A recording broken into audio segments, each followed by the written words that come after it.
I gotta take a massive shit when every time I order Starbucks Frappuccinos.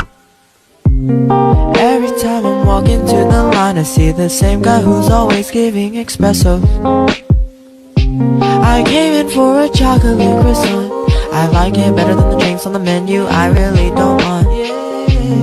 I gotta take a massive shit when every time I order Starbucks Frappuccinos.